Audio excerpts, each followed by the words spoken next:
میں جس سلطان کی زیادہ بیویاں ہوتی تھیں اسے زیادہ طاقتور اور مضبوط تصور کیا جاتا تھا۔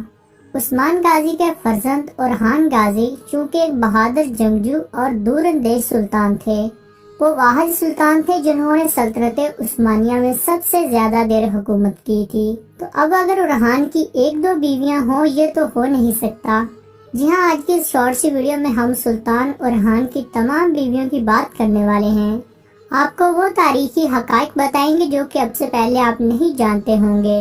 اگر تاریخ پر نظر ڈالی جائے تو سلطان اورحان کی قریباً 4 بیویوں کا ذکر دیکھنے کو ملتا ہے۔ بات سٹارٹ کرتے ہیں اسپورکا خاتون سے، جنہیں سلطان اورحان کی پہلی بیوی کے طور پر تاریخ میں یاد کیا جاتا ہے۔ اسپورکا خاتون ایک بازنطینی وزیر کی بیٹی تھیں۔ اورحان بے کی ان سے 4 اولادیں تھیں، جن میں ابراہیم بے، فاطمہ خاتون، سلجوق خاتون اور سرفولہ بے شامل ہیں۔ اسپورکا خاتون شروع سے ہی فلاحی کاموں میں پیش ہوتی تھی۔ یہی وجہ ہے کہ اورحان بے کے والد عثمان بے نے بہت سے گاؤں بھی ان کی نگرانی میں دے دیے تھے، تاکہ وہاں نہ صرف غریبوں مسکینوں کا خیال رکھا جائے بلکہ انصاف کا بول بالا بھی ہو۔ اسپورکا خاتون کی آرامگاہ اورحان بے کے پہلو میں برسا میں واقع ہے۔ اب بات کرتے ہیں اورحان بے کی محبت اور سب سے مشہور خاتون نیلوفر خاتون کے بارے، جو کہ خاتون اول بھی تھیں۔ نیلوفر خاتون کا پرانا نام ہولوفرا تھا۔ ہولوفرا خاتون یرحصار کے گورنر کی بیٹی تھی۔ ہولوفرا خاتون کو ایک یہ اعزاز بھی حاصل ہے کہ وہ اورحان بے کے بعد آنے والے سلطان مراد کی والدہ تھیں۔ ہولوفرا خاتون جب مسلمان ہو گئیں تو ان کا نام نیلوفر رکھا گیا تھا۔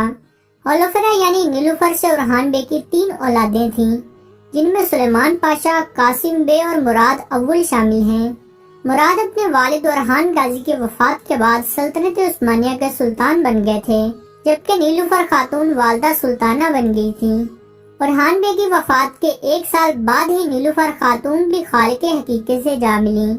نیلوفر خاتون کو برسا میں اورحان بے کے قریب ہی دفن کیا گیا ہے۔ اس لسٹ میں اگلا نام تھیوڈورا کا آتا ہے، جو کہ جان کانتاکوزانوس IV کی بیٹی تھی، جو کہ اس وقت شہنشاہ تھا۔ تھیوڈورا اور اورحان بے کی شادی 1346 میں ہوئی تھی، جبکہ تھیوڈورا شادی کے بعد عیسائی ہی رہی تھی۔ ان سے اورحان بے کی ایک اولاد بھی تھی، جن کا نام حلیل بے تھا۔ بعد میں حلیل بے کی شادی کانتاکوزانوس کی ہی فیملی میں ہوئی تھی۔ اب بات کرتے ہیں افندی ایلجم خاتون کے بارے، جن کے فیملی بیک گراؤنڈ کے حوالے سے تھوڑا اختلاف پایا جاتا ہے۔ جی ہاں، اختلاف یہ پایا جاتا ہے کہ افندی خاتون یا تو محمود آلپ کی بیٹی تھیں، جو کہ کئی فیملی سے ہی تھے، یا پھر عثمان بے کے بھائی گندوز بے کی بیٹی تھیں اور اورحان بے کی چچا زاد تھیں۔ چونکہ اس بارے اختلاف ہے، تو یہی وجہ ہے کہ کورلو سیریز میں ٹیم مینجمنٹ نے درمیانہ رستہ اختیار کیا ہے اور دونوں تاریخ دانوں کی رائے کو اہمیت دیتے ہوئے انہیں گندوز بے کی بیٹی تو دکھایا ہے، لیکن وہ عثمان بے کے بھائی کی نہیں ہے۔ افندیز ایک جگہ کا نام تھا جو کہ اورحان بے نے تحفے میں ایلجم خاتون کو دی تھی۔ یہی وجہ ہے کہ ان کا نام افندیز ایلجم خاتون پڑ گیا۔ افندی خاتون کی اولاد کے حوالے سے تاریخ خاموش ہے۔ ویورز، اورحان بے کی بیویوں میں سے اگر میری طرح ہولوفرا آپ کی بھی فیوریٹ ہے تو کمنٹ باکس میں ضرور بتائیے گا۔